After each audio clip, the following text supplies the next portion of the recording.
제49회 국무회의입니다. 대통령님께서 개선안과 함께 모두 말씀을 하시겠습니다. 네, 제49회 국무회의를 시작하겠습니다.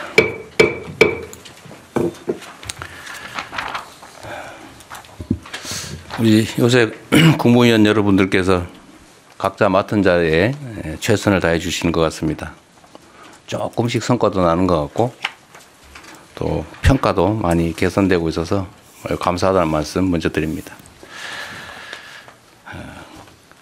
관세 협상이라고 하는 큰 산을 넘었지만 우리 앞에 많은 과제들이 여전히 놓여 있습니다. 특히 대내외 파고에 맞서서 경제의 기초 체력을 보다 강화하고 국민 경제의 지속적 발전을 위한 토대를 더 튼튼하게 구축해야 되겠습니다. 그래서 내년이 더욱 중요합니다. 경제, 민생 회복의 불씨를 더욱 키워서 잠재 성장률을 반등시킬 수 있도록 정책적 역량을 총 집중해 주시기 바랍니다. 적극적인 내수 회복, 그리고 국익 중심의 통상 강화, 초혁신 기술 투자 확대, 그리고 과감한 균형 성장 전략의 수립, 그리고 추진에 만전을 기해 주시길 부탁드립니다. 서민의 삶이 가장 중요합니다. 물가 안정에 각별한 노력이 필요한 이유입니다. 김장철을 앞두고 배추, 무 같은 채소류 가격은 안정됐는데 그 밖의 상품들은 오름세를 보이고 있다고 합니다. 가계의 부담이 가중되지 않도록 선제적인 수급 관리에 만전을 기하고 관계부처가 발표한 유통구조 개선안을 속도감 있게 추진해 주시기 바랍니다. 소비자들을 기만하는 소위 슈링크플레이션 같은 이 꼼수에 대한 제도적 보완책도 서둘러 마련해야 되겠습니다. 우리 공정거래위원회 담합 잘 챙기고 계시죠? 공정거래위원회 사무처장입니다. 네, 잘 챙기고 있습니다.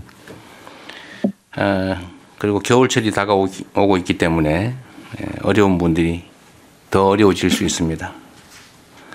이런 분들에 대한 지원 대책 역시 세심하게 점검하고 또 부족한 부분이 혹시 있다면 신속하게 보완해 주시길 바랍니다. 이거 최근에 꽤 여러 차례 말씀드린 거긴 한데 한 번 더 말씀드리도록 하겠습니다. 우리 사회 일부에서 인종, 출신, 국가 이런 것들을 가지고 정말로 시대착오적인 차별, 혐오가 횡행하고 있습니다. 이 사회가 점차 양극화되고 있는 와중에 이렇게 극단적 표현들이 사회 불안을 계속 확대시키고 있습니다. 특히 SNS 등에서 이 특정 대상을 향한 혐오 표현이 무차별적으로 유포되고 허위 정보 또는 조작 정보가 범람하고 있습니다. 더 이상 이를 묵과해서는 안 됩니다. 이는 표현의 자유의 한계를 넘어서는 명백한 범죄 행위입니다. 혐오 표현에 대한 처벌 장치를 속히 마련하고 또 허위 조작 정보 유포 행위를 근본적으로 차단하고 엄정하게 처벌하는 데 총력을 기울여야 합니다. 특히 이 경찰의 역할이 중요합니다. 잘 챙겨봐 주시기 바랍니다. 인종 혐오나 차별, 사실관계를 왜곡, 조작하는 이런 잘못된 정보의 유통은 민주주의를 위협하는 행위입니다. 사람들의 일상을 위협하는 행위이기 때문에 추방해야 될 범죄다라고 생각해 주셔야 합니다. 정치권에서도 이 혐오 범죄, 허위 조작 정보 근절에 함께해 주시기를 당부드립니다. NDC 관련해서 요즘 논란이 좀 있습니다.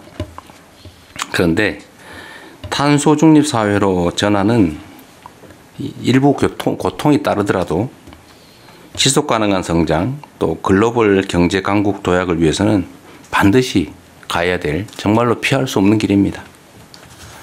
피할 수 없으면 즐겨라 라는 얘기도 있지만 이런 반드시 해야 될 일들을 회피하면 더 큰 위기를 맞게 됩니다. 우리의 현실적 여건 또 국민의 부담을 종합 감안해서 목표와 수단 사이에서 균형점을 찾는 실용적인 지혜가 반드시 필요하겠습니다. 정부는 재생에너지 전환, 온실가스 감축 과정에서 나타날 수 있는 국민과 기업의 어려움을 다방면에서 살펴주시기 바랍니다. 네, 이상입니다. 이후 회의는 국무총리께서 진행해 주시겠습니다. 잠깐 이 회의 자료가 어디 갔지?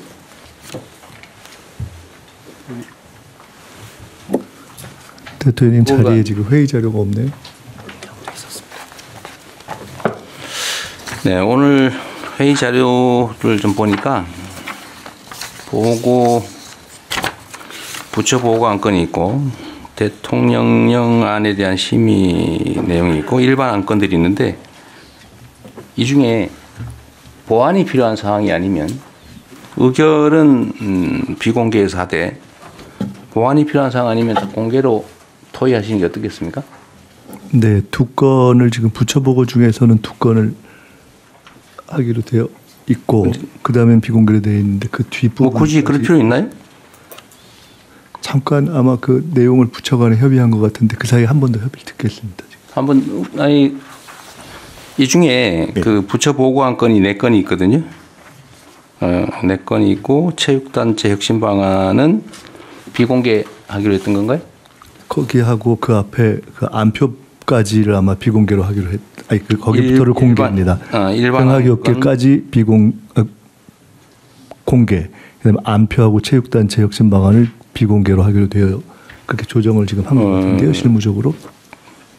그런데 가급적이면 국정이라고 하는 게 우리 국민들께서 다 이해관계가 있는 일인데 문체부는 이거 비공개로 해야 될 특별한 이유가 있어요? 공개하겠습니다. 그러니까 합시다 그냥 하고 일반 안건은 NDC, 예비비, 협정안, 영예 수여안, 보고 안건 1건 이것도 비공개해야 될 이유가 특별히 있습니까? 어떠세요? 사실 NDC는 비공개할 필요가 없죠. 기후 안건은 비공개할 이유가 없습니다. 네, 그건 공개해서 하고 예비비도 뭐 이게 왜 비공개? 사실 내용상으로는 비공개할 게 하나도 없습니다. 네, 협정안은 뭐 보완이 필요한 사항인가요? FTA 어디 외교부? 예, 괜찮습니다. 괜찮아요? 네, 그렇습니다. 가능하면 공개로 얘기해요. 그다음에 영예 수여안 이건 뭐 비공개해야 될 이유가 없는 것 같은데? 네, 그렇습니다.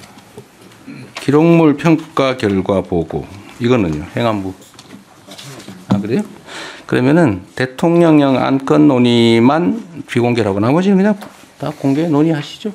먼저 하고. 네, 그렇게 하겠습니다. 예, 그러면 제가 진행을 하겠습니다. 현안 토의와 보고가 있는데요. 제가 현안 토의하기 전에 한 가지만 좀 대통령 제안을 좀 먼저 드리고 시작을 해야 될 것 같습니다. 국무회의에서.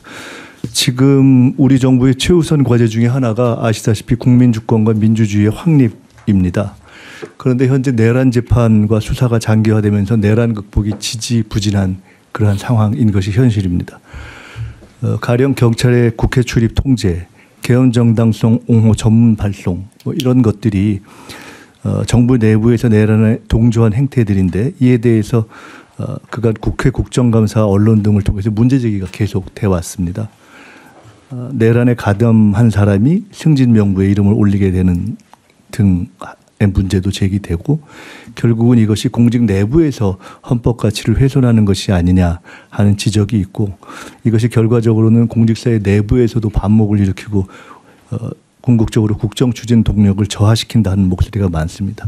그래서 종합적으로 좀 판단을 한 끝에 헌법 존중 정부 혁신 TF를 정부 내에 구성했으면 좋겠다 하는 제안을 드립니다. 헌법 존중 정부 혁신 TF는 12.3 비상계엄 등 내란에 참여하거나 협조한 공직자를 대상으로 신속한 내부 조사를 거쳐서 합당한 인사 조치를 할 수 있는 근거를 확보하는 것을 임무로 하려고 합니다. 이건 뭐 공직자 개인 처벌 문제의 차원이 아니라 정부의 헌법 수호 의지를 바로 세워서 공직 내부의 갈등을 조속히 해소하고 국민의 신뢰를 회복하겠다 하는 취지입니다.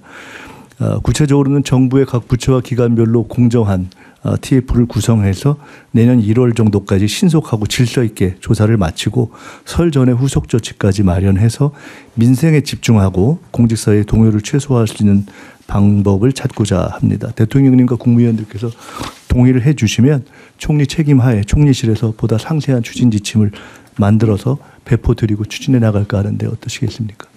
그 당연히 해야 될 일 같아요. 네. 어쨌든 이게 내란에 관한 문제는 이제 특검에서 수사를 통해 형사처벌을 하고 있는 건데, 내란에 관한 책임은 이제 관여 정도에 따라서 이제 형사처벌을 할 사안도 있겠고, 또는 행정 책임을 물을 사안도 있고, 또는 인사상 문책이나 또는 뭐 인사 조치를 할 정도의 낮은 수준도 있기 때문에 꼭 필요할 것 같습니다. 네. 네. 특검에 의존할 게 아니고 독자적으로 해야 될 일 같아요. 네, 장관님들 다시 한 말씀은 따로 드리겠습니다. 네. 네, 그러면 다음 현안 토의를 진행하겠습니다. 2026년 경제성장 전략 주요 골자 안에 대해서 기획재정부 장관님께서 발제해 주시기 바랍니다. 예, 보고 드리겠습니다. 보고 자료는 작은 거하고 큰 거 두 개가 되겠습니다. 최근의 경제 상황입니다. 첫째, 경기는 그 밑에 GDP 실질 성장률에서 보시는 것처럼 작년 2, 4분기에 마이너스 0.2%, 작년 3, 4분기에 0.1, 4, 4분기 0.1, 금년 1, 4분기에 마이너스 0.1을 보이는 이 경제 상황이었습니다. 매우 어려운 아주 심각한 상황이었습니다. 그래서 저희 정부 들어서는 2, 4분기는 6월은 아마 저희들 관련에 대해서 0.7%로 새 정부 들어서 기대감 등등으로 이렇게 좀 0.7%까지 반등했고, 3, 4분기는 온전한 우리 이재명 정부의 첫 경제 성적표가 마이너스 1.2%로 이렇게 성장했습니다. 마이너스 1.2%. 플러스. 당황하셨는 것 같아요. 네, 1.2%로 아주 높은 성장을 했는데요. 2024년 1분기 이후 6분기 만에 이제 최고 수준을 해서 아마 이런 조금 더 힘을 낸다면은 연간으로 1% 내외 성장도 저희들은 예상하고 있습니다. 정시는 추경, 상법 개정 등 정책 효과에 힘입어서 주요국 대비 가장 높은 주가 지수 상승률을 보여서 그 밑에 표에서 보시는 것처럼 46.6%, 11월 7일 기준입니다. 이렇게 보이고 있습니다.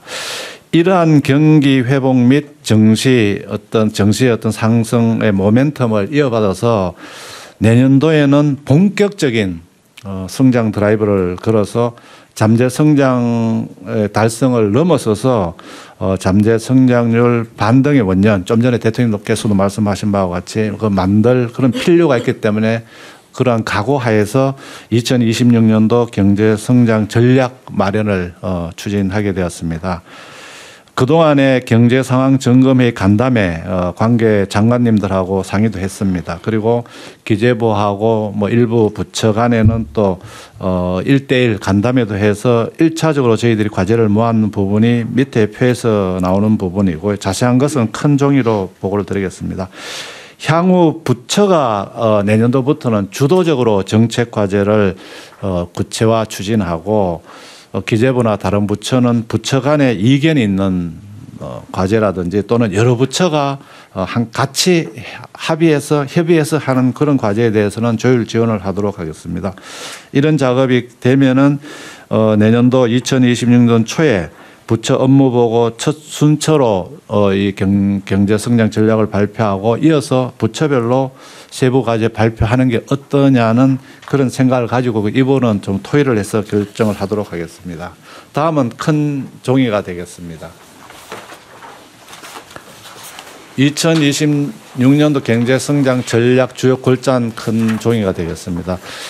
부문별로는 거시 경제 및 민생 안정, 그다음에 이게 성장 동력 확충, 그다음에 양극화 구조 극복, 지속 성장 기반 확충으로 이렇게 네 가지로 일단은 구분을 해봤습니다. 그리고 거시 경제 및 민생 안정에서는 세 가지 분야, 그 경기 활성화, 민생 안정, 리스크 관리해서 3대 부문에 7개 세부 과제를 이렇게 이제 이제 배분을 했고요. 이 부분도 오늘 논의 또는 또 추후적으로 부처하고 협의를 통해서 조정 가능하다는 말씀을 드리겠습니다. 여기에 다양하게 부동산, 물가 안정, 소상공인, 서민, 뭐 부문별 거시경제 전략을 다 이렇게 배치를 했습니다. 두 번째는 성장 동력 확충에 있어서는 국가 전략 산업 육성에 반도체, 방산, 컬처, 그다음에 주력 산업, 그다음에 경제 혁신 본격화에는 AI 대전환 및 초혁신 경제 본격 추진, R&D 혁신, 탄소 중립 에너지 전환을 배치했습니다. 그리고 대외 통상 환경 여건의 변화에 따라서 신대외 경제 전략 추진에 있어서 한미 통상 협상 후속 조치, 수출 시장, 공급망, 그리고 인적 자본 극대화에는 청년 중장년 고용 촉진, 그리고 재도전 재기 지원, 기술 인력 양성, 고등교육 혁신, 저출생 대역, 외국 인력 전략적 활용 이렇게 배치를 했으면 어떤가 하고 했습니다.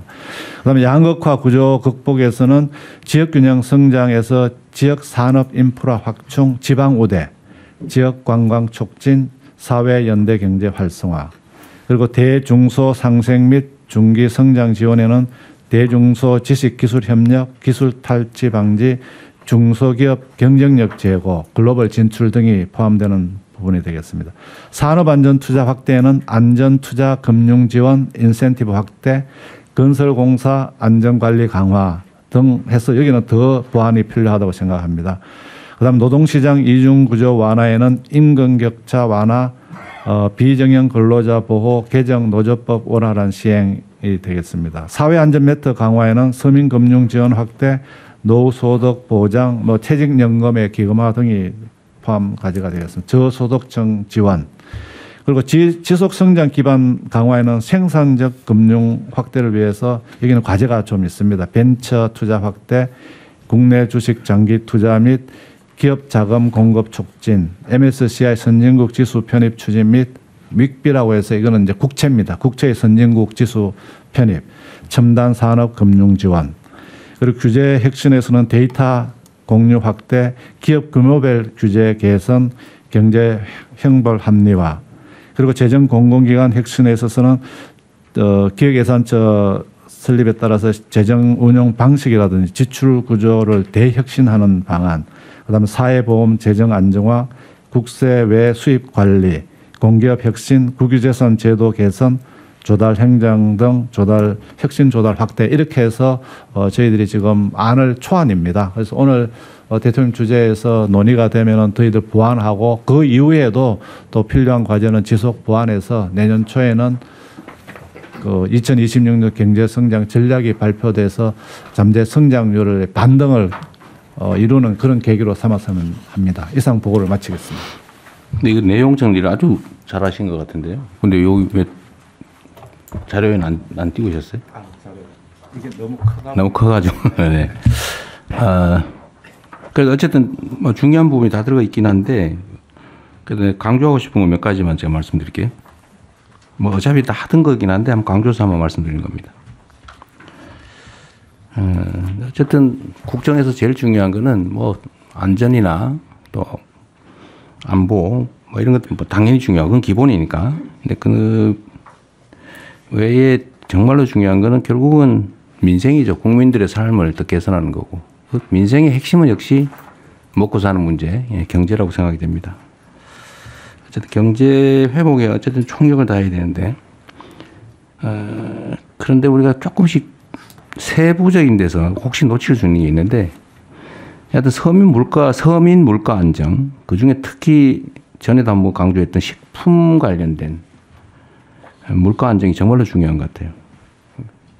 그리고 이게 정부가 정책적으로 기업 활동 지원, 경제 활성화 조치를 취하면 이제 대기업들의 활동이 중요하죠.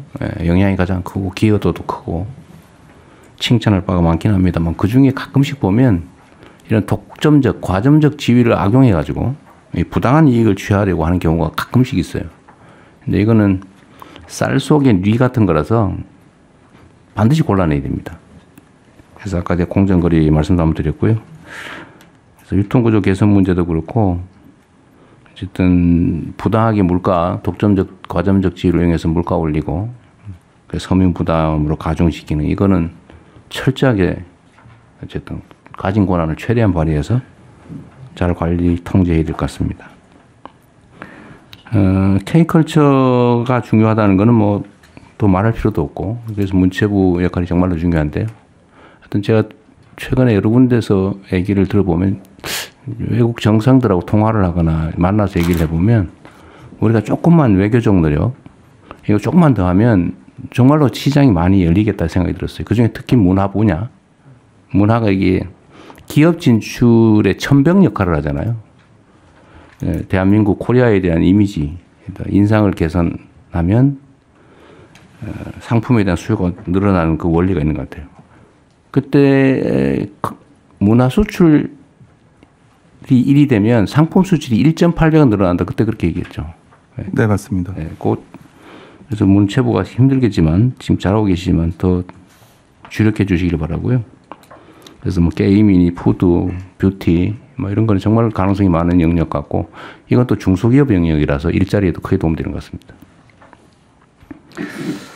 그다음에 인적 자본 극대화 부분에서 다른 것도 다 중요한데 하여튼 재도전, 재기 지원 이거 정말로 강조 다시 한번 해야 될 것 같습니다.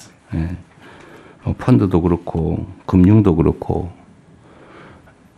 하여튼 뭔가 실패하면 다시 일어날 수 있게 해줘야 되고 이게 실패 경험이 많은 사람이 오히려 성공 확률이 높다는 건 통계적으로도 나온 사실인데 하여튼 우리 사회의 일반적인 분위기가 한 번 실패하면 마치 그 퇴출되는 것 같은 그런 상황이라서 하여튼 재기, 재도전 지원 제도는 최대한 발굴해 주시기 바랍니다. 지역균형 성장 중에 지방우대 정책은 어쨌든 계속 확대해 주시고요. 지역관광 분야도 이거 그래서 문체부가 계속 중요한데 우리 최 장관님 제가 저번에 우리 대통령실 안에서만 얘기했는데 지금 이제 관광객들이 계속 늘어나면서 서울을 왔다가 다시 재방문할 때는 서울보다 다른 데를 가고자 하잖아요.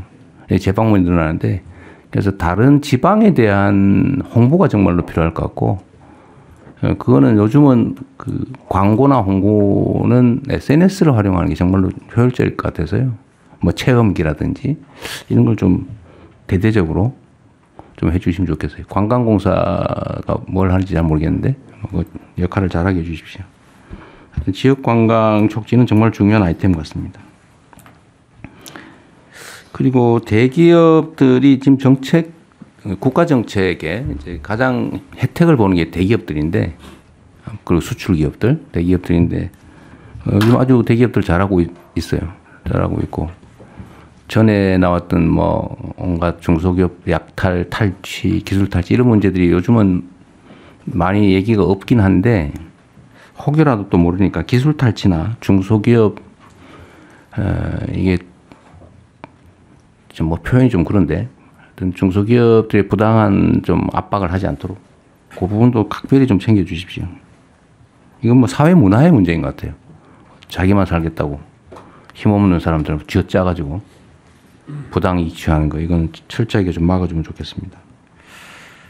그리고 사회 안전 매트 강화 분야에서는 서민 금융 지원 분야를 그냥 말이 아니라 최대한 좀 정책적으로 지원해 주십시오.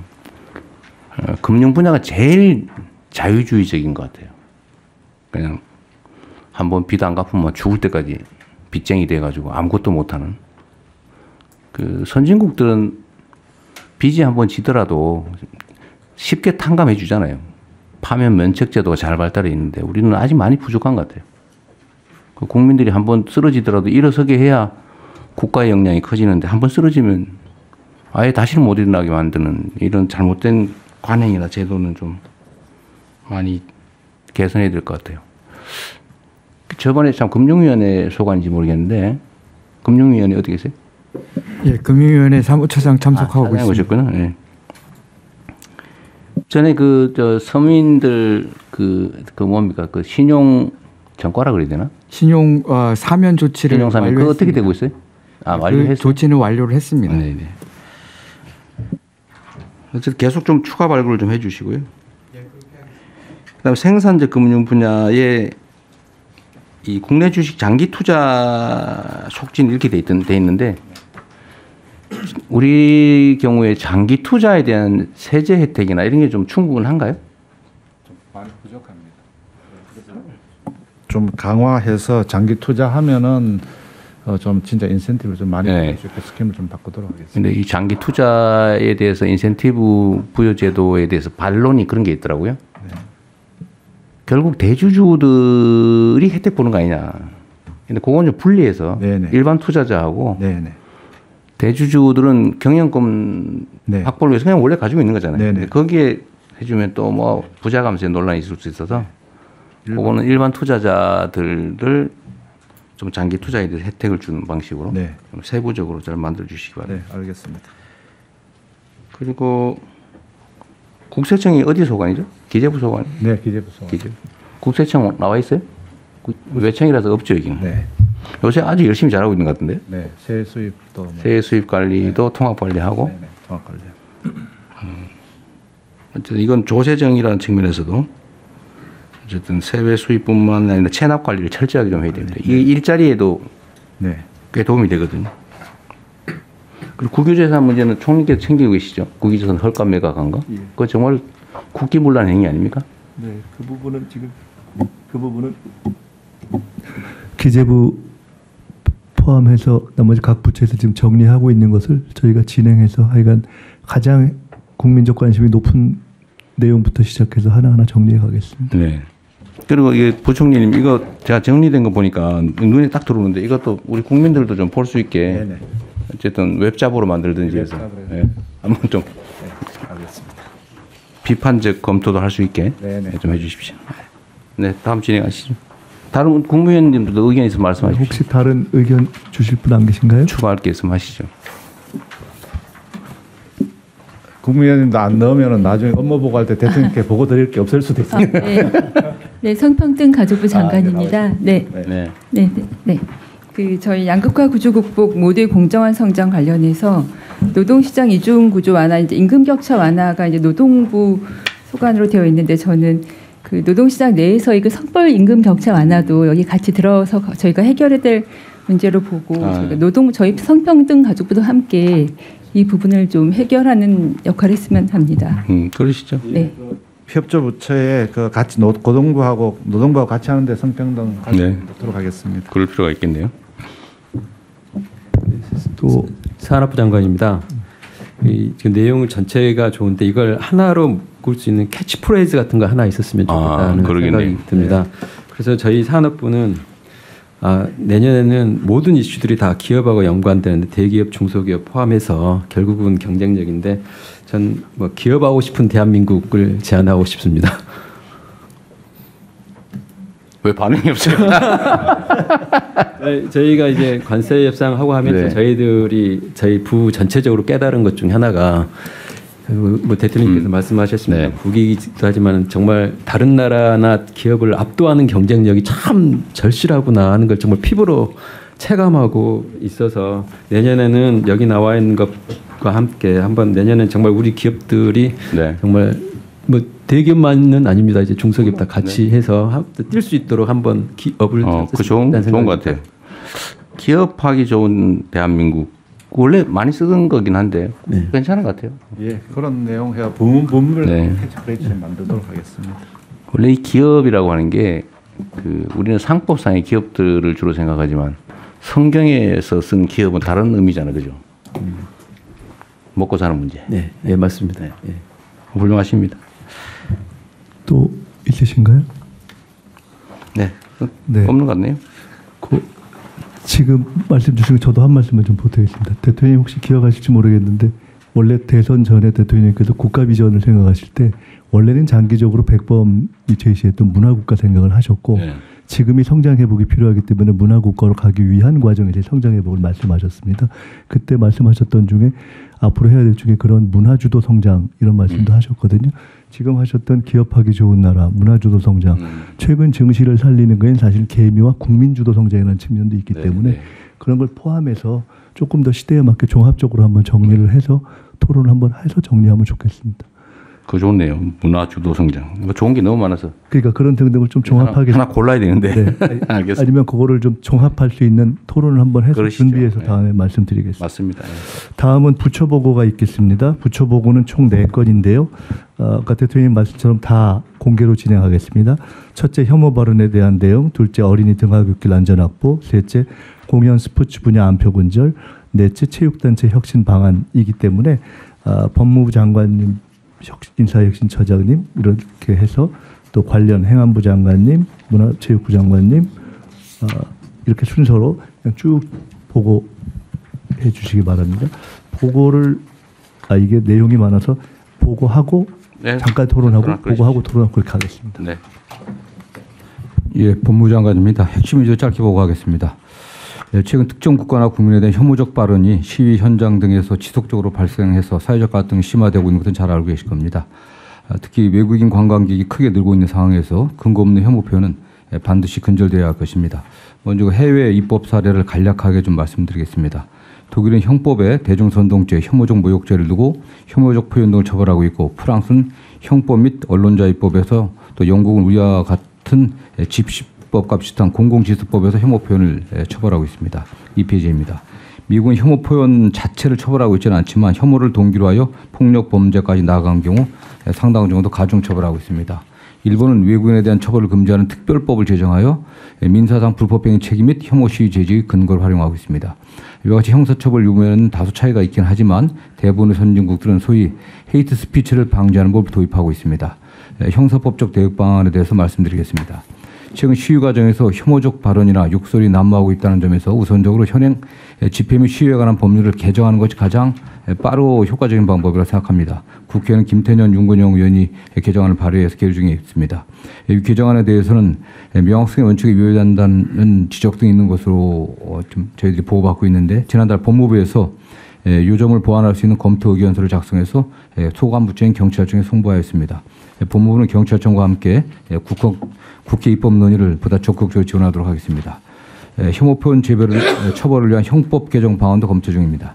독일, 프랑스와 같이 형법에 명예훼손, 모욕죄의 특례를 신설하면 지금보다 혐오 표현을 보다 용이하게 처벌할 수 있습니다. 다만 혐오 대상의 범위는 각 국가의 역사적, 사회적 배경에 따라 상이하므로 혐오의 대상을 국가 인종에 한정할지 종교, 성, 장애 등 다른 요소까지 확대할지에 대한 사회적 논의도 필요합니다. 이와 관련 최근 법무부에서 출범할 형사법 개정 특별위원회에서 이 쟁점을 1차 과제로 선정해서 논의할 계획입니다. 이와 관련해서는 양분함 의원이 개정안 입법 발의해서 논의 중에 있습니다. 네 번째로 입국 규제 방안 강화입니다. 혐오조장 관련법인 형법이나 집시법 등으로 형사 처벌된 외국인에 대하여 강제 퇴거 및 입국 규제를 할 수 있도록 출입국 사범 처리 기준을 좀 강화하도록 하겠습니다. 더불어 국외에서 대한민국 혐오하는 표현을 하는 외국인에 대해서도 입국 규제 조치를 선제적으로 하는 방안도 검토하겠습니다. 타 부처 특히 외국 입국 규제라든가 또는 관련해서는 어떤 외무부의 협조 상당히 필요한 상황입니다. 어쨌든 타 부처에서도 혐오 발언 등 표현을 근절하기 위한 다양한 대응 방안이 있을 것으로 알고 있습니다. 인터넷상이나 또 SNS상에서는 정보통신망법 등 그런 개정들이 별도로 좀 논의되어야 될 것으로 보고 있고요. 어쨌든 타 부처에서도 적극 협조해 주면 저희들이 입법적 방안을 만드는데 협조하도록 하겠습니다. 이상 보고를 마치도록 하겠습니다. 네, 의견들 있으면 말씀하십시오. 잠깐 이 부분은 인사혁신처장님까지 같이 보고를 해야 되나요? 인사 여기에는 잠깐 인사는 좀 더 하시죠. 네. 이거는 공무원에 대한 제한된 거니까. 네. 일단 법무부 발표에 대해서 의견들 있으면 말씀 먼저 들어보시겠습니다. 그냥 제가 먼저 말씀드릴까요? 네. 지금 네 번째 입국 규제 강화 문제는 현행 법률 하에서 할 수 있는 일 같아요? 쉽지 않습니다, 선생님. 왜요?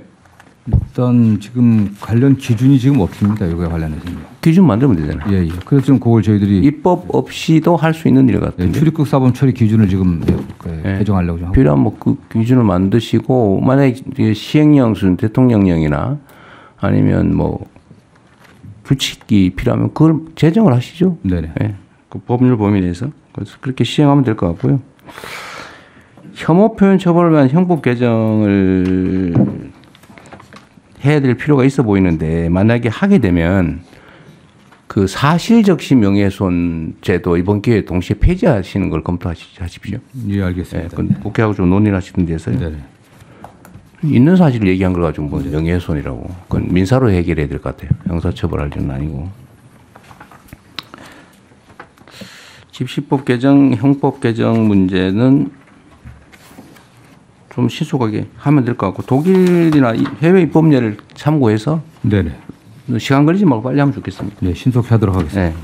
네. 네, 대통령님 행안부입니다. 네, 네. 네네. 지난 에이펙을 계기로 해서 국가경찰위원회 의결을 통해서 혐오 집회 시위에 대한 대책을 마련했고요. 그 시행 중에 있습니다. 그런데 이제 그 외에 혐오 현수막이 또 맞아. 그 얘기. 예, 문제가 심각해져 가고 있습니다. 특히 정당 현수막이 5개 광고물법뿐만 아니라 정당법에 의해서 허용이 되어 있기 때문에 이 부분에 대한 그 법률 개정도 네. 필요하다는 말씀입니다. 아니 안 그래도 제가 그 말씀 한번 드리려고 했는데 제가 최근에 어디 보니까 뭐 사실인지 아닌지 모르겠는데 현수막을 달기 위한 정당을 만들고 있다고 하더라고요. 그냥 길바닥에 막 걸려 있는 이게 정말 저질스럽고 수치스러운 그런 내용의 그런 현수막이 당해서 그런 거라고 철거를 못 한다 그래요. 그 사실 최초의 이 입법 취지에서 완전히 벗어난 악용 사례잖아요. 그리고 저도 지방자치단체장을 해봤는데 그 현수막이 정말로 동네 지저분하게 만들거든요. 그 지정 게시대에 닮으면 모르겠는데 아무 데나 그냥. 근데 정당이라고 이런 현수막을 아무 데나 막 달게 하는 게 그게 맞는 건지 모르겠어요. 법률로 지금 허용돼 있는데. 예, 그 금지되는 현수막에 대한 법적 근거가 있습니다. 예를 들면 인종차별적 또는 성차별적 내용의 인권 침해 우려가 있는 경우에 그 게시된 현수막을 철거할 수도 있는데요. 그래서 이걸 근거로 해서 금지 광고물 적용 가이드라인을 지방 정부에 전부 보낼 예정입니다. 그러니까 그건 현행법 안에서 하는 건데 그 정당이라고 현수막을 거의 무제한으로 막 걸 수 있다. 그러니까 현수막 걸기 위한 정당을 만들어 가지고 지금 하고 그 또 일부 얘기에 의하면 그게 무슨 종교단체하고 관계 있다는 설도 있고. 근데 이게 정말 문제 같아요. 현행 규정상 지금 동당 2장씩을 달 수 있게 해놨는데요. 여러 정당이 달다 보니까 경쟁적으로 달아서요. 도시 미관도 굉장히 좋지 않습니다. 그래서 전체적으로 총량도 좀 규제를 할 필요가 있고요. 실제로 현수막 정당은 못 달게 하는 게 맞는 것 같습니다. 그런데 법률상으로 넌 현수막 정당이니까 달지 마라. 저기 원내 정당이고 뭐 국회의원 많으니까 달겠다. 그거 말이 안 되잖아요. 저는 물론 이게 제가 당 대표 있을 때 만든 법 같기는 한데 이렇게 악용이 심하게 되면 그 개정하든지 없애야 되는 거 아닌가요? 저한테 지금 자치단체장들이 그런 민원도 많거든요. 그 법률로 그걸 허용을 해놔가지고. 제가 구청장을 할 때 그래서 소위 공공게시대를 역사 주변에 만들어서요. 그 역사 주변에 공공게시대에 달 수 있도록 해줬습니다. 근데 지금은 그냥 아무데나 막 달고 있어서요. 지금 도로가 뭐 이런 육교 이런 데 마구 달아놔가지고 사실은 교통사고 위험도 크고 그리고 보기에 너무 안 좋아요. 그래서 마이크 켜고 말씀하십시오. 이 정당 현수막이 너무 그 혐오를 유발하고 또 학생들의 교육적인 역효과도 있을 뿐만 아니라 정당에 대한 혐오증이 유발해서 굉장히 심대합니다. 반드시 법을 개정해서 원내 정당이 됐든 어떻든 간에 차별성을 두고 책임 있는 정당으로서 모습을 보여줘야 된다고 생각하기 때문에 반드시 이 부분은 개정을 해야 될 사항입니다. 그 당 쪽하고 협의를 좀 해가지고 어디서 해야 될지 모르겠는데 당 쪽하고 협의를 좀 해서 이건 개정을 해서 현수막 달기 그 정당이라고 현수막 마구 달 수 있게 하는 게 말이 되나 이게 너무 행안위 소속 정당법도 행안부 소관 법률입니다. 네. 그거를 저는 이거를 허용한 거를 이제는 좀 안 하는 걸로 바꿔야 될 것 같아요. 그 정당이 국가 보조금 받아가면서 온갖 수단이 다 했는데 그걸 현수막까지 막 동네에 그 너저분하게 막 걸 수 있게 허용하는 게 말이 되는지 잘 모르겠어요. 그건 뭐 입법적으로 가능해 보이긴 한데 어차피 이게 정당법의 정당 활동의 자유, 그다음에 일반적으로 표현의 자유의 문제라고 해당하지만 잘 아시는 것처럼 뭐 국가안전모형 질서유지 공공복리를 제한할 수 있기 때문에 해당 규정에다가 이걸 공공복리를 제한할 수 있다고 해놓고 거기에다 이런 혐오 표현들 같은 게 할 수 없다. 아니면 정당의 목적이나 활동에 위배되는 현수막은 달 수 없다. 이런 정도 하면 충분히 입법은 가능해 보입니다. 그런데 그건 주관적인 평가가 들어가기 때문에 이 정치적 차별 논란이 발생해서 일반적인 뭐 규정이죠. 아니 이게 원래는 못 달게 돼 있었거든요. 네네. 원래는 지정 현수막에만 달 수 있게 돼 있었고 정당이라고 아무 때나 막 달 수 있게 하는 거 그 법으로 만든 거 아니에요. 근데 그 법을 없애야 돼요. 그 일종의 특혜법을 만든 거 아닙니까? 예, 그걸 그 5개 광고물법과 정당법을 모두 개정해서 원래대로 옛날 원래대로 돌아가야 돼요. 네네. 원래 허용이 안 돼 있었어요. 지정 게시대 외에는 게시할 수 없게 되어 있습니다. 그건 협의를 좀 해보시죠. 네. 너무 보기 안 좋습니다. 다른 의견들 마저 예, 듣고. 대통령 정철시장입니다. 네네. 네, 혐오 증오가 이제 실제 지금 디지털 시대에는 온라인상에서 제일 많이 네. 이루어집니다. 그래서 형법 조치와 더불어서 정보통신망법 같은데 EU 같은 경우에는 디지털 서비스법에 보면 플랫폼 사업자가 이 증오나 혐오 이런 표현들은 삭제 의무가 부과돼 있습니다. 그리고 삭제를 안 하면 굉장히 높은 매출 대비 이렇게 벌칙이 부과돼 있거든요. 그래서 우리나라는 지금 방심이 규정 정도밖에 없거든요. 그래서 네. 법적 처벌 조항이 없습니다. 그래서 그 온라인의 그 플랫폼 사업자에 대한 삭제 의무 조항도 같이 병행 입법이 돼야 될 것 같습니다. 좋은 생각이신 것 같네요. 그게 원래 이런 혐오 아니면 뭐 누군가의 명예훼손, 모욕 이런 거를 쓰는 건 당연히 배상 사유고 처벌 사유인데 이거를 포털이나 이런 데서 방치를 하면 그 방치한 포털도 배상 책임을 진다는 판례가 있어요. 내가 아주 오래전에 있던 판례인데 근데 지금 거의 막 방치하고 있죠. 그래서 그건 삭제 의무 조항이 과징금 조항을 만들 필요가 있겠는데 그건 너무 심하죠. 특히 뭐 유튜브 이런 데 보면 정말 눈 뜨고 못 볼 돈 벌겠다고 그런 짓들을 하는데 하여튼 그것도 같이 검토를 한번 하시죠. 예, 법제처장입니다. 네. 예, 그 법무부 보고 내용 중에서 그 혐오 대상을 출신 국가나 인종에 한정 1차적으로 얘기를 했고 이제 종교성 장애의 경우에는 사회적 논의가 필요하다고 그랬는데 종교의 경우에는 이미 특정 지역에서 이슬람 사원 앞에서 혐오 시위를 한 적이 있고 명백히 들어가야 됩니다. 모든 국가들이 이거 다 집어넣고 있고 그러니까 성차별이나 성적 지향, 성별 이 부분도 지금 5개 광고물 관리에서 그 금지되는 내용 광고물의 내용으로서 성차별적 내용이 이미 들어가 있습니다. 이 부분도 네. 유럽 모든 국가들이 다 집어넣고 있습니다.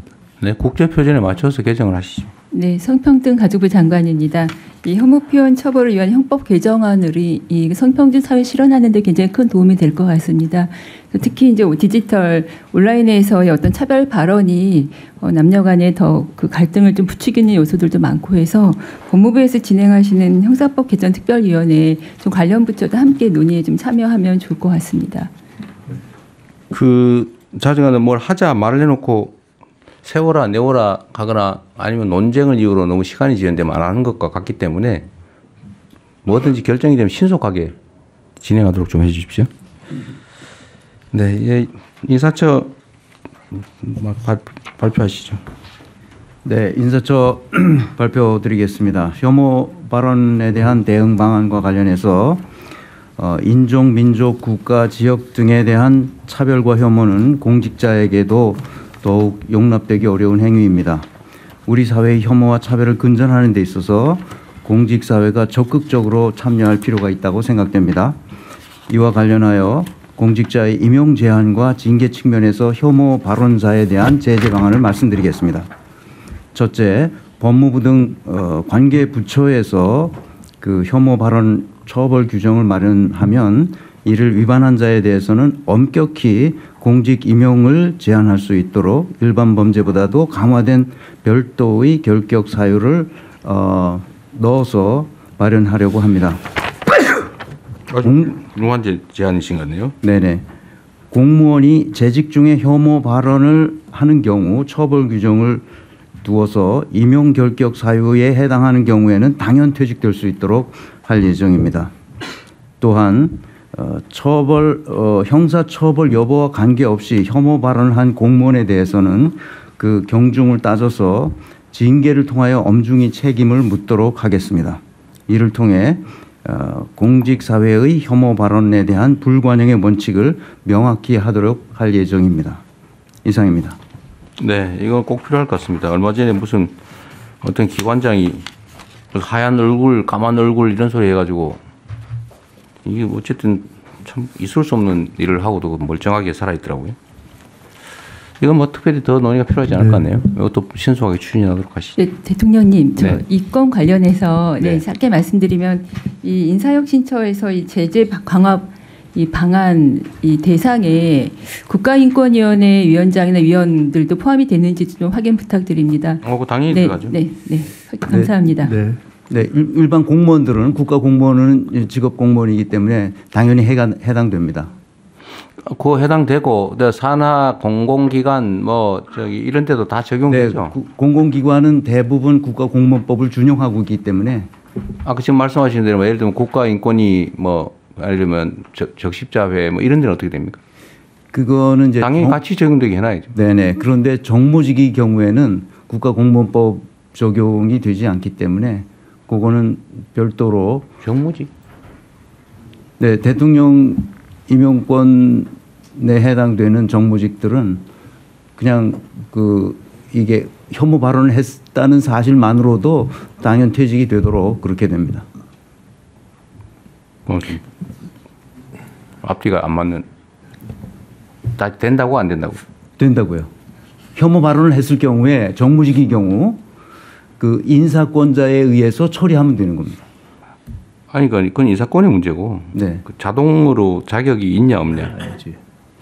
그건 경중에 따라서 판단하게 되어 있습니다. 그러니까 자동으로 되는 건 아니라는 얘기죠. 네네 그렇습니다. 네, 법제처장입니다. 그 관련해서 한 가지 말씀드리면 그 인사권 외에 인사조치 외에 지금 외국의 경우에는 혐오 발언을 한 기업이나 기관에 대해서 단체에 대해서 공공계약에서 배제하거나 아니면 보조금 지급을 그걸 제한하는 조치를 취하는 경우도 있습니다. 참고가 될 것 같습니다.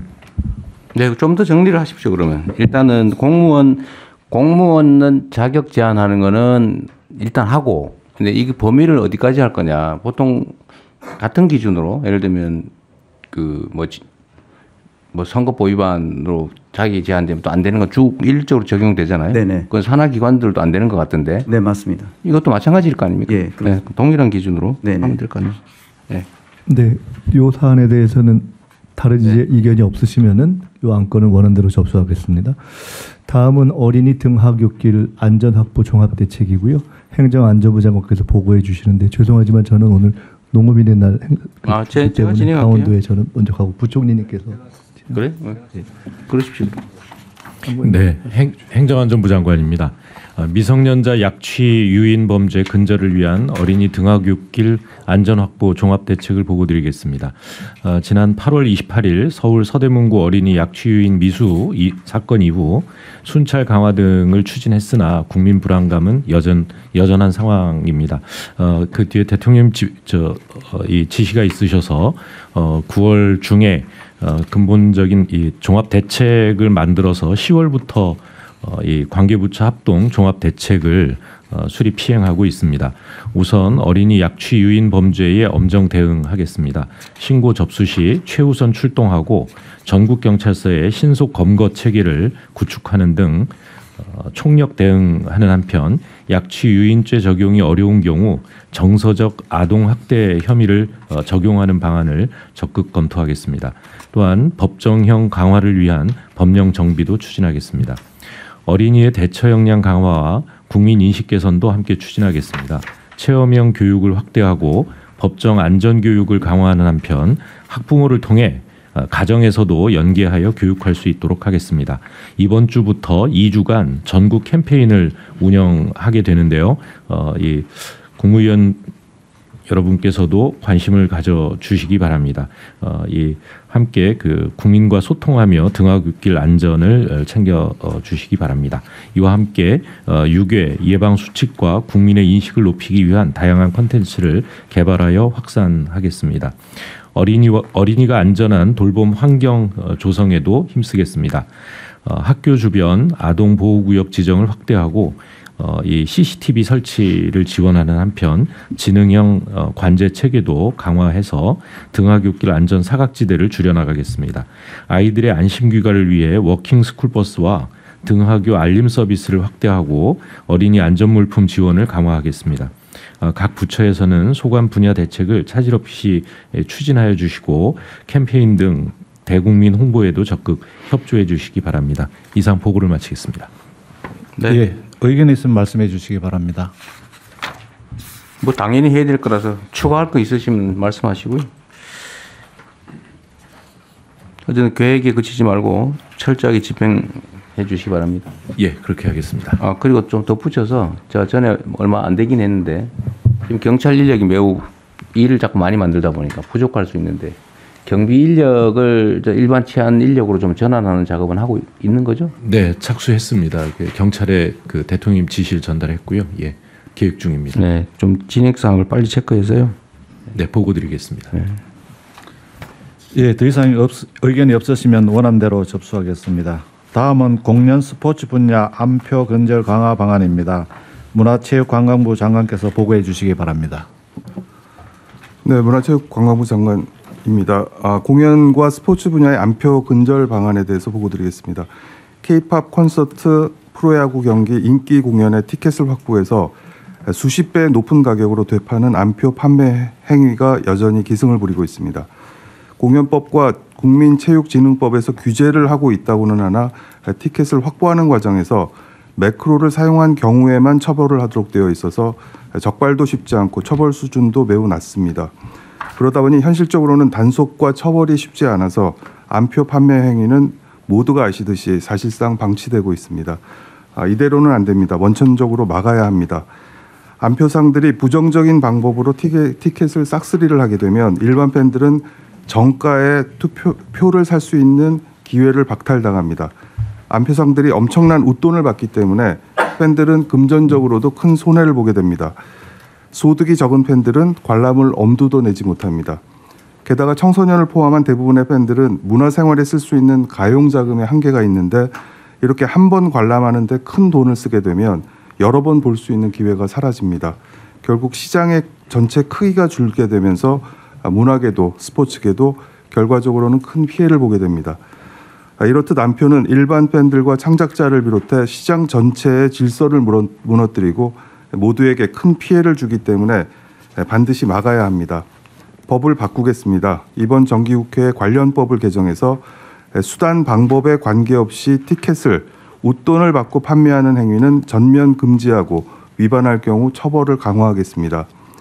티켓을 정가보다 높은 가격으로 판매할 경우 상습 위반자는 가중 처벌하겠습니다. 또한 부정적으로 취득한 이득보다 훨씬 큰 과징금을 부과해서 더 큰 경제적 손실을 감내하도록 하겠습니다. 아울러 이번 조치로 안표 판매 행위가 더 내밀하게 음성화될 경우에 대비해서 단속기관과 긴밀하게 협력하겠습니다. 그리고 안표 판매 행위를 신고하면 그 액수의 몇 배 이상의 큰 포상금을 지급하는 방안도 강구하겠습니다.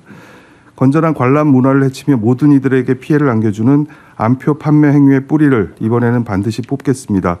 물론 이 과정에서 선의의 진성 소비자가 피해가 가지 않도록 주의해서 진행하겠습니다. 네, 감사합니다. 예, 의견 있으면 말씀해 주시기 바랍니다. 요새도 이 안표 때문에 시끌시끌해요.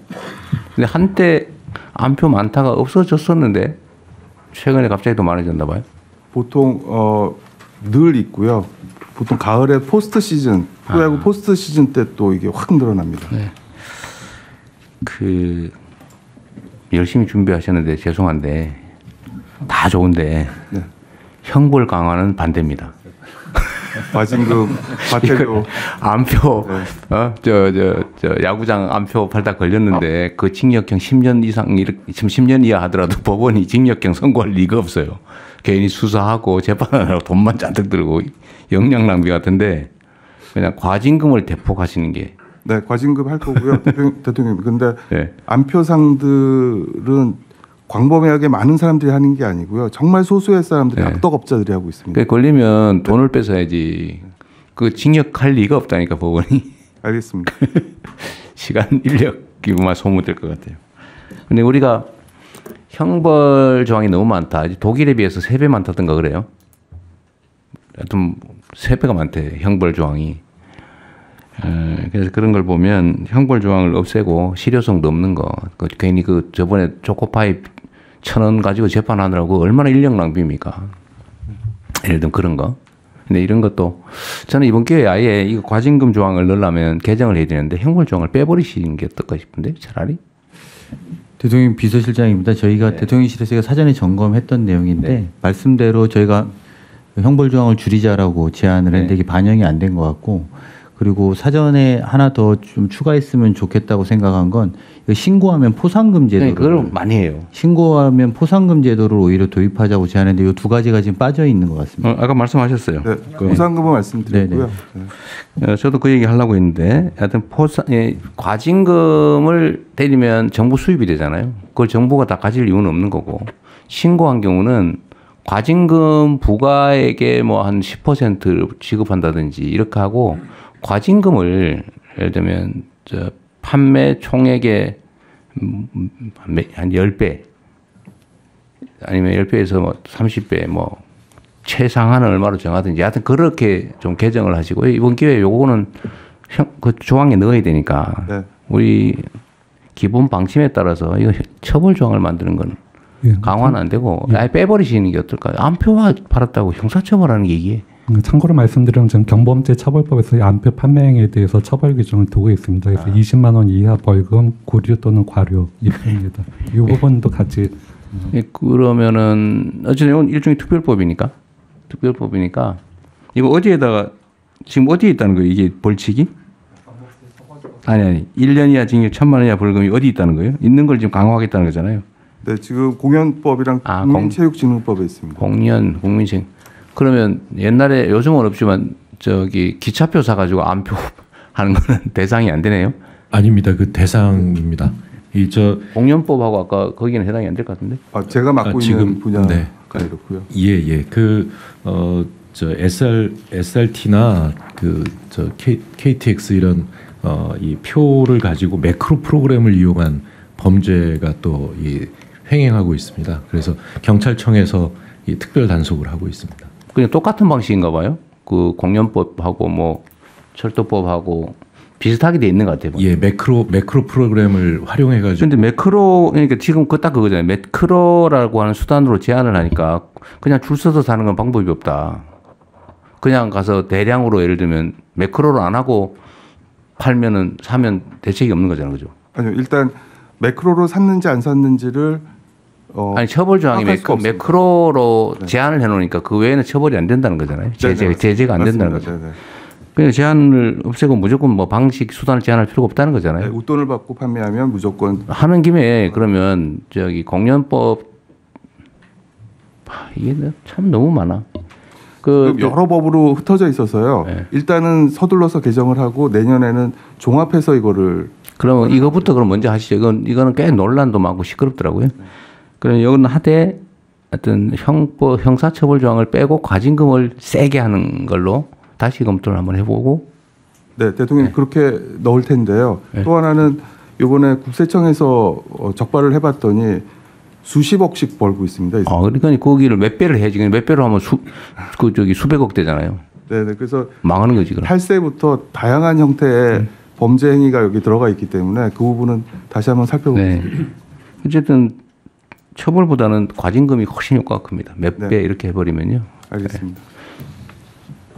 예, 또 의견이 신고 포상금도 확실하게 좀 도입하시고요. 네. 예, 더 이상 의견이 없으시면 대통령 말씀하신 그 과징금, 신고 포상금 강화하고 하는 방안으로 하고 나머지는 원안대로 접수하겠습니다. 다음은 계속해서 체육단체 혁신 방안 보고입니다. 문화체육관광부 장관께서 보고해 주시기 바랍니다. 네, 문체부는 체육단체 정치적 중립성과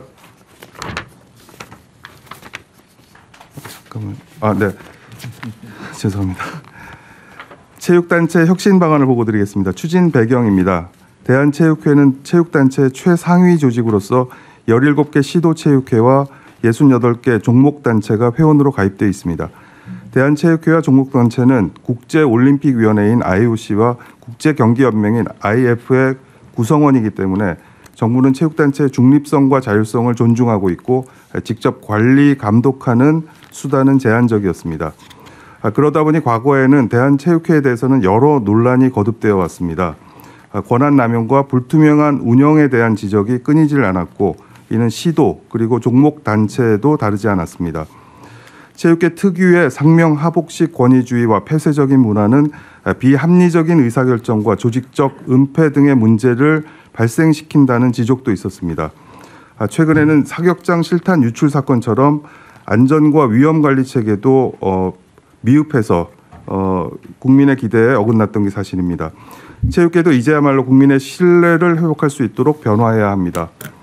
문체부는 체육단체의 정치적 중립성과 자율성을 존중하여 올해 초 새롭게 구성된 대한체육회 유승민 회장 그리고 그 집행부와 함께 다음과 같은 혁신 방안을 마련했습니다. 먼저 인사, 징계 등 조직관리 부분은 자율성을 보장하되 스스로 공정하게 운영할 수 있는 구조로 설계하려고 합니다. 반면에 국가 보조금을 받는 공적단체로서 예산사업 부문은 책임성과 투명성을 높일 수 있도록 합리적인 관리 체계를 구축하겠습니다. 먼저 인사와 징계입니다. 대한체육회장의 임기부터 1회만 연임이 가능하고 2회는 아예 불가능하도록 정관을 개정하겠습니다. 자기 세력을 구축해서 사실상 종신제처럼 권력을 누린다는 비난이 다시는 발생하지 않도록 하겠습니다. 선거도 소수의 선거인단이 뽑는 간선제가 아니라 직선제로 온라인 투표가 가능하도록 바꾸겠습니다. 이렇게 함으로써 체육회 내 구성 비율이 가장 높은 현장 선수들의 의사와 투표권이 앞으로는 제대로 행사될 수 있도록 하겠습니다. 대한체육회부터 먼저 이렇게 바꾸고 시도 및 종목 단체장도 함께 지혜를 모아서 단계적으로 적용해 나갈 수 있도록 유도하겠습니다. 징계 절차도 명확하게 하겠습니다. 징계기구인 스포츠공정위원회를 구성할 때 기존에는 대한체육회장이 자의대로 임명할 수 있었지만 앞으로는 대한변호사협회 등 외부 6개 기관에서 추천받도록 제도화해서 공정성과 독립성을 강화하겠습니다. 특히 임원의 비위 징계는 상위기관에서 다루도록 의무화해서 셀프 손방망이 징계의 가능성을 차단하겠습니다. 다음은 사업과 예산 집행의 책임성 강화입니다. 정부는 매년 4천억 원 내외의 예산을 체육단체 교부에서 전문체육 및 생활체육 활성화 사업을 지원하고 있습니다. 예산 사업이 책임성과 투명성을 높일 수 있도록 기금 사업 성과평가와 공공기관 경영평가 등을 엄정히 해서 예산 편성과 임직원 인센티브에 적극 반영하겠습니다. 둘째, 국고뿐 아니라 후원금 등의 자체 예산도 문체부의 승인을 받도록 하고 대한체육회가 회원단체에 배분하는 사업도 정산 책임을 강화해서 예산의 투명성을 높이겠습니다. 마지막으로 안전시책을 총괄할 수 있는 조직을 신설하는 등 안전과 위험 관리에도 만전을 기하겠습니다. 대한체육회는 이러한 혁신안을 내년 안에 모두 끝내고 후년에는 산하 회원단체까지 마무리해서 체육단체의 자율성은 존중하되 공정성과 책임성이 확실히 담보되는 구조를 만들겠습니다. 이상 대한체육회 유승민 회장 집행부와 문체부가 함께 준비한 혁신 방안에 대한 보고를 마치겠습니다. 이게 대한체육회하고 다 협의하신 거예요? 네, 같이 했습니다. 엄청나게 혁신적인데? 네. 괜찮아요? 유승민 회장 강한 의지가 있고요. 네. 저희는 잘 서포트하기로 했습니다. 그런데 이 연임을 제한한다고 하는 거는 스트레이트로 3번까지밖에 못한다 이 뜻이죠. 스트레이트로 2번. 스트레이트로 2연임 제한이라고 되어 있는데 연임이 아니고 2연임. 1년임만 할 수 있고요. 2연임을 금지한다. 네네네. 그러면은 연임을 금지하면 중임은 허용한다는 뜻이 되거든요. 그 다음에 또 한 번 쉬었다 하는 건 돼요? 네, 그건 되고요. 그럼 2번 연속으로 하고 쉬었다가 2번 연속으로 하고 또 쉬었다 2번 연속으로 하고 이렇게 되네. 그럴 수 있죠. 근데 가령 이제 유승민 회장 같은 경우는 젊지 않습니까? 그러니까 뭐 이번에 했으니까 다음에 한 번 더 할 수 있지만 임기가 보통 몇 년이에요? 4년입니다. 4년, 8년 하고 쉬었다가 8년 또 하고 이렇게 해도 된다. 근데 이제는 예전처럼 간선제로 하고 뭐 자기 세력을 구축한 그런 임원들이 와서 뽑아주는 게 아니라 전체 선수들이 뽑는 이제 직선제로 바뀌기 때문에 충분한 지지를 받지 못하면 어차피 될 수가 없습니다. 그러면 쉬었다 다시 하고 쉬었다 다시 하고는 계속 가능하다. 그렇죠. 네. 지지를 받으면 할 수 있는 거죠. 지지를 받으면. 그리고 이 종목 단체로 가다 보면 사실 어떤 기업 회장이 의지를 가지고 밀어주는 종목들이 있습니다. 그래서 총 임기는 제한해야 되지 않을까요? 그런 부분도 한번 그러니까 이게 이제 뭐 그걸 몇 번 할지 모르겠는데 8년 하고 쉬었다 8년 하고 쉬었다 8년 하고 이게 가능하다는 거잖아요. 그렇죠. 가능하죠. 지금 중임은 가능하니까요. 그것도 총 임기는 하나쯤은 재원을 해야 되지 않을까? 예를 들면 우리나라에 그 감시 권력은 제한이 없어요. 예를 들면 국회의원처럼. 근데 집행 권력은 기본적으로 제한을 하거든요. 대통령은 1번, 시도지사는 3번, 단체장 3번. 근데 그게 국민적인 공감대가 있다고요. 근데 여기는 8년씩 한 번 쉬다가 8년 또 쉬었다 8년이 가능하다 이론적으로. 약간 그거 한 번 더 추가 제한을 하면 어떨까 하는 생각이 일단 들고요. 두 번째는 직선제의 투표권자가 누구예요? 선수, 그다음 현장에 있는 지도자, 그다음에 이쪽 간부 뭐. 뭐 규정이 있어요? 네네 있습니다. 아 규정이 있어요. 네. 대한체육회는 모수가 33만 명인데 2,000명 정도밖에 투표를 안 한다? 지금 간선제로 했을 때는 간선제라서요. 네네. 투표권을 안 주니까. 네. 그럼 직선제를 하면 투표권자는 확정할 수 있다. 네. 무리 없이. 네. 그러면 그렇게 하시면 될 것 같네요. 온라인 투표는 도입하면 될 것 같고. 하나 좀 저 추가했으면 싶은 게 그 체육계의 폭력 문제가 계속 이건 이제 부패 문제인데 폭력 문제가 언제나 문제되잖아요. 네. 근데 여전하다고 해요. 네. 이게 은폐돼 가지고 이거에 대한 대책도 좀 추가로 강구를 한번 해주세요. 네, 그 부분이 유승민 회장도 가장 지금 중점을 두고 있는 부분이고요. 또 대한체육회 분리돼서 스포츠 윤리센터라는 걸 만들어서 언제든 신고하고 감시할 수 있는 체계를 만들어 놨는데 이 부분도 조금 지금 한 7, 80명 정도가 움직이고 있거든요. 네. 여기도 예산을 좀 더 지원하고 그런 부분들에 대해서 신속히 처리할 수 있도록 저런 게 있더라고요. 이게 이제 체육계 폭력 문제뿐만이 아니고 예를 들면 뭐 중소기업의 기술 탈취 문제나 아니면 뭔가 후려치기 뭐 이런 거 있잖아요. 약자들. 이 약자들은 혹시 신고하고 문제 삼았다 자기가 피해를 입을까 봐 말을 못 하는 거예요. 그래서 이거를 다른 부처도 다 관련이 있는데 그래서 공정거래위의 신고도 사실 좀 그렇다고 하더라고요. 혹시 내 신고했다가 조사받으면 누가 신고했는지 알잖아요. 알면 이제 불이익을 실질적으로는 주기 때문에 못한다고 해요. 그래서 이거를 좀 제도적으로 익명화해서 조사를 하면 누군가 신고를 하면 그것만 조사를 하면 딱 드러나기 때문에 그럴 때는 아예 기본적으로 포괄적으로 익명 제보는 익명으로 다 처리하고 그냥 일반 조사를 해서 드러나지 않게 하는 거를 제도적으로 뭔가 보강을 좀 해야 되지 않을까 싶어요. 우리 사회 약자 그룹들이 언제나 드러날까 두려워서 말을 못 하잖아요. 이 체육회 이것도 비슷하거든요. 예를 들면 익명으로 신고를 받을 때 익명을 철저히 보장하고 예를 들면 어느 지역의 어느 단체가 그렇다 그러면 그거 포함해서 몇 군데를 동시에 조사를 하든지 해가지고 드러나지 않게. 그 방법을 좀 강구를 해보시면 어떨까 싶습니다. 그냥 아이디어예요. 네, 스포츠는 특히 그 학교에서 매우 그 폐쇄되어 있는 형태에서 일어나고 있는 폭력이기 때문에 잘 드러나지가 않습니다. 그리고 이 피해자가 겁을 먹고서요 신고도 제대로 못 하고 있습니다. 그래서 대통령 말씀처럼 그렇게 조사하는 방법에 있어서도 아주 기술적인 방법들을 잘 찾아내서 피해가 가지 않도록 하겠습니다. 익명 신고를 확실하게 보장하고 그 절대 노출되지 않도록 조사를 할 때도 좀 광범위하게 묶어서 하도록 제도화하는 게 어떨까 싶습니다. 제가 얼마 전에도 보니까 그 내가 이걸 그만두지 않는 한 문제 삼을 수 없다 이런 기사도 하나 있더라고요. 근데 그게 약자들은 언제나 그런 상황에 처하죠. 네, 참고로 인사혁신처에서 참고로 그 간부 모시는 날이 있다는 걸 저도 충격을 받았는데요.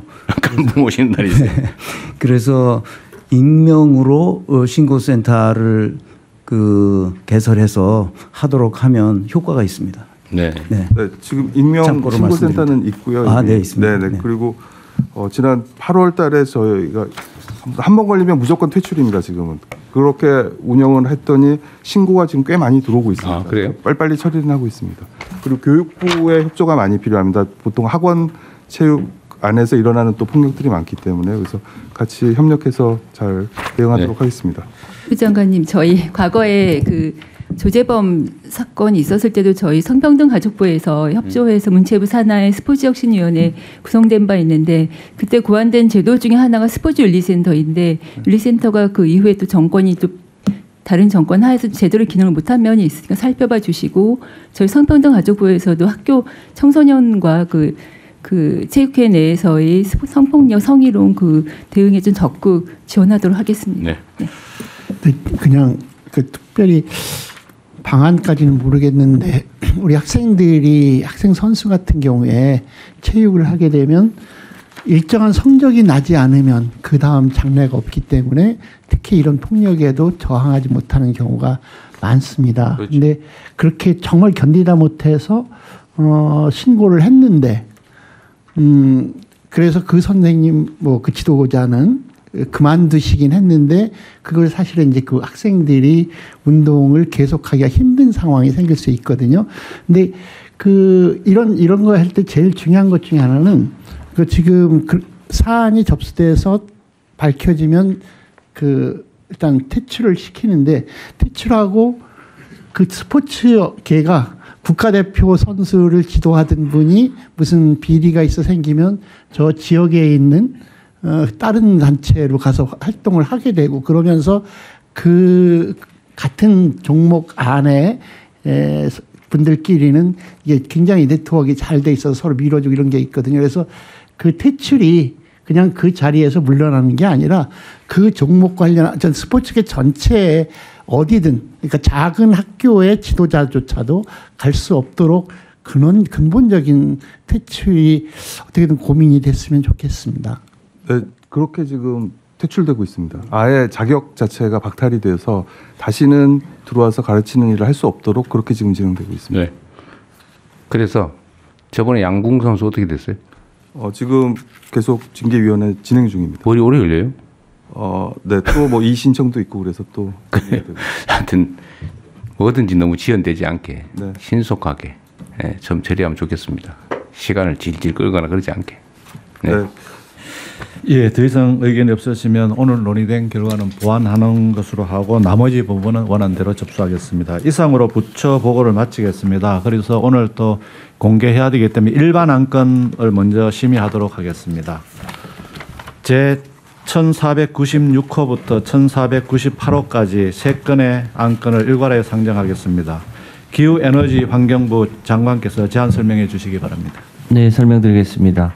2035년 국가 온실가스 감축 목표안은 파리 협정에 따라 모든 당사국들이 5년마다 유엔에 제출하는 것으로 올해 우리나라의 감축 목표안을 제출할 필요가 있습니다. 이번 2035년 NDC는 IPCC 권고, 헌재 결정, 미래 세대의 부담 완화, 지구적 책임, 산업계의 부담 등을 종합적으로 고려해서 2018년 배출량 대비 53%에서 61%를 감축하는 것을 목표로 설정했습니다. 이 목표 이행을 위해 재생에너지 확대와 전력망 확충, 탈탄소 산업 전환, 전기차 보급 확산, 열 공급의 전기화, 가축 분야의 에너지화, 신규 흡수원 확대 등을 통해 부분별 온실가스 감축을 적극 추진하겠습니다. 또한 KGX 추진 전략을 함께 마련하여 전력, 산업, 수속, 건물 등 분야별 핵심 과제를 선별하고 재정, 금융, 세제, 제도 등의 측면의 통합 지원을 통해 탈탄소 전환과 녹색 산업 육성을 이뤄내도록 하겠습니다. 여기 회의 자료 좀 누구 챙겨주세요. 회의 자료가 있는 거죠. 이거 왜 회의 자료가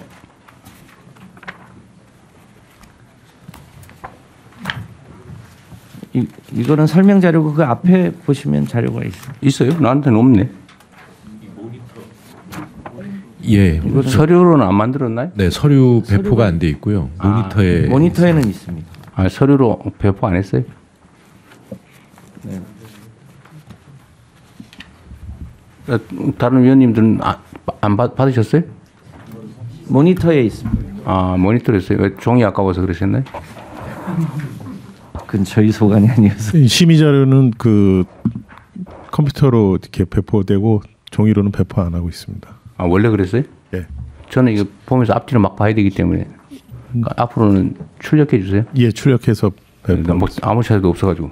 네, 알았습니다. 네, 말씀 마저 하십시오. 네, 마저 보고 드리겠습니다. 두 번째 건입니다. 제3차 계획기간 국가 배출권 할당 계획 변경안은 온실가스 배출권의 할당 및 거래에 관한 법률 제5조 3항에 따라 2020년 수립한 제3차 계획기간 전환 부분 배출 허용 총량을 조정하는 내용입니다. 작년 말에 국가 온실가스 배출량 통계가 변경됨에 따라 3차 계획기간 배출권 거래제 전환 부분 배출 허용 총량을 조정하여 과잉 할당을 교정할 수 있도록 3기 할당 계획을 변경하고자 합니다. 다음은 제4차 계획기간 중에 국가 배출권 할당 계획안입니다. 이 안은 온실가스 배출권의 할당 및 거래에 관한 법률 제5조에 따라 제4차 계획기간의 온실가스 배출권 할당 등에 대한 구체적인 기준을 제시하는 계획입니다. 4차 계획기간에는 온실가스 감축을 유인할 수 있도록 배출권 거래제를 정상화하여 2030 NDC 및 2050 탄소 중립 달성에 기여하고 기업의 온실가스 감축이 탄소 경쟁력 제고로 이어지도록 제도를 개편하고자 합니다. 4기 할당 계획은 온실가스 감축 기능을 강화하되 경기 변동에 따라 배출권을 유연하게 공급하며 제도를 단계적으로 강화하고 산업계 업종별 특성을 반영하여 기업의 제도 이행력을 제고하는 내용을 담고 있습니다. 이상 3건의 의안을 심의 의결하여 주시기 바랍니다. 예, 의견을 말씀해 주시기 바랍니다. 너무 복잡한 의제라서 의견들이 없나 본데요. 이게 사실 논란이 상당히 많은 거죠. 그렇습니다. 그 처음에 국민 공청회 시작할 때는 감축안이 48%안, 53%안, 61%안, 65%안 네 가지를 가지고 검토를 했는데요. 그 중간에 헌재의 위헌 판결, 헌법 불합치 판결이 있었는데 그 헌재의 내용을 쭉 함의해 본 바 최소한 미래 세대 부담을 줄이려면 최소한 53%는 넘겨야 할 것 같고요. IPCC가 중간에 61%, 그러니까 2019년 대비 60%를 줄이라고 하는 권고가 있었고요. 워낙 빨리 지구가 더워지고 있어서 과학자들은 65% 안도 권고를 했는데 48% 안은 아무래도 위헌성이 있어서 산업계 쪽은 그 안을 선호하긴 했습니다만 네. 위헌성이 있어서 제외했고요. 65%는 우리가 아무리 해도 좀 무리가 따라서 선형으로 직선으로 그어서 달성할 수 있는 53%와 61% 사이를 범위 형태로 결정하게 됐습니다. 이게 어쨌든 뭐 얘기로는 2018년에 배출한 탄소 총량 기준으로 53%를 줄일 것이냐 아니면 61%까지 줄일 것이냐 그 논란이 있는 건데 어쨌든 우리는 목표로는 최저 53% 최대 61%까지 줄이겠다. 그런 목표를 수립한다 그 말이죠. 그렇습니다. 예. 어쨌든 뭐 다 많은 논의를 해서 한 거라서 네, 그냥 더 얘기해도 예, 여러 번 그 관계부처 협의를 하고 논의를 많이 장차 세부 계획안들을 세워야 하고 특히 전력 분야는 12차 정기본도 세워야 하고요. 각 분야별로 세부 이행 계획을 세우는 과정에서 더 정밀하게 계획을 세우고. 하여튼 이게 이제 우리 이 장면을 보시는 국민 여러분께서도 이제 다 이해하시겠지만 이제 아직 논란이 있는 이유는 이걸 강화를 하면 전통적인 예를 들면 석탄 발전소 네. 또는 화석 연료 사용하는 산업들 이게 이제 부담이 커지는 거고. 그렇습니다. 대신에 이제 재생에너지 산업이나 이런 부분은 또 기회가 또 생기는 거고. 기업의 부담이 되긴 하지만 결국은 이렇게 체질로 바꿔야 되는데 여기에 대해서 반대하는 분도 계시고 빨리 해야 된다는 쪽도 있고 지금 그런 상태인데 이제 우리가 정부 차원의 목표치를 정하는 거다 그 말이잖아요. 그렇습니다. 네. 네, 대통령님, 저 산업부 장관입니다. 산업부는 부담되죠. 아. 큰 부담이 되는 건 사실이고요. 더군다나 지금 현재 산업계 여건이 다배출 업종인 철강, 석유화학 등이 특히 더 어려운 업종들입니다. 그래서 논의 과정에서 기후부랑 산업부 그리고 뭐 경제부처에서 나름대로 굉장히 치열한 논쟁은 있었습니다. 다만 하나 이게 제대로 적응이 되려면 산업계의 어려움은 이게 발표만 되고 정부가 원래 여기 안에 포함되는 지원은 있어야 되는데 발표할 때는 지원을 해준다고 했다가 실제로 이제 발표하고 나면은 그런 지원들이 없었던 과거 정부의 사례가 있어서 거기에 대해서 좀 불안해하고 아쉬워합니다. 그래서 이런 목표와 함께 원래 지금 여기 하면서 했던 내용 대부분들이 주로 이제 R&D 관련된 재정 지원 내용들이 굉장히 상당히 많습니다. 이런 부분들이 같이 가서 업계에서도 어차피 대통령님께서 말씀하셨다시피 이게 시대의 흐름이고 따라가야 된다면 그에 같이 가서 업계의 경쟁력, 산업의 경쟁력 강화될 수 있도록 각별히 좀 관심을 가져주시면 감사하겠습니다. 그런 거 잘 챙기시라고 저기 기업하시던 분을 산업부 장관으로 모신 겁니다. 아, 네, 잘 챙기세요. 네. 예, 의견 또 있으십니까? 예, 네. 더 이상 의견이 없으시면 세 건의 안건은 각각 원안대로 의결하겠습니다. 다음은 제 1491호 안건을 상정하겠습니다. 이번 안건은 제가 제안 설명드리겠습니다.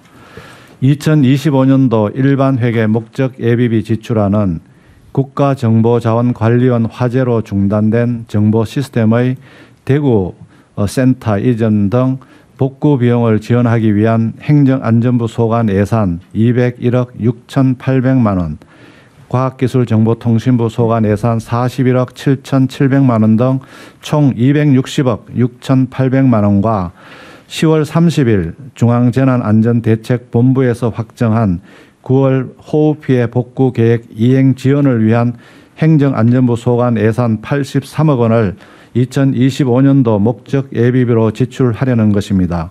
심의 의결하여 주시기 바랍니다. 네, 이거 뭐 별도의 특별한 의견이 필요한 게 아닌 것 같은데요? 예, 다른 의견이 없으시면 원안대로 의결하겠습니다. 다음은 제 1492호, 1493호 두 건의 안건을 일괄하여 상정하겠습니다. 외교부 차관께서 제안 설명해 주시기 바랍니다. 네, 제안 설명드리겠습니다. 대한민국 정부와 베트남 사회주의 공화국 정부 간의 자유무역협정 부속서 3가에 제시된 품목별 원산지 규정을 개정하는 교환각서안과 대한민국과 동남아 국가연합 회원국 정부 간의 포괄적 경제협력에 관한 기본협정하에 상품무역에 관한 협정 부속서 3 원산지 규정의 부록 2에 품목별 원산지 기준 개정안은 기존 자유무역협정상 품목별 원산지 기준을 세계관세기구의 2022년 통일상품명 및 보호체계에 맞추어 개정함으로써 당사국 수출입업자들이 해당 협정의 혜택을 더욱 편리하게 누리도록 하려는 것입니다. 상기 2건은 국회 비준 동의를 필요로 하지 않습니다. 이상 2건의 의안을 심의 의결하여 주시기 바랍니다. 의견이 있으시면 말씀해 주시기 바랍니다. 없습니다. 예, 의견이 없으시면 두 건의 안건은 각각 원안대로 의결하겠습니다.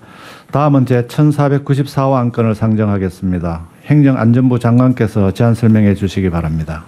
네, 영예 수여안은 순국선열의 날 등 기념 유공자를 비롯하여 새마을 운동을 통해 지역사회 발전에 기여한 유공자 등 총 15개 부문 205명에게 훈 포장을 수여하려는 내용입니다. 심의 의결하여 주시기 바랍니다. 의견을 말씀해 주시기 바랍니다. 뭐 잘 선정하셨겠죠? 네.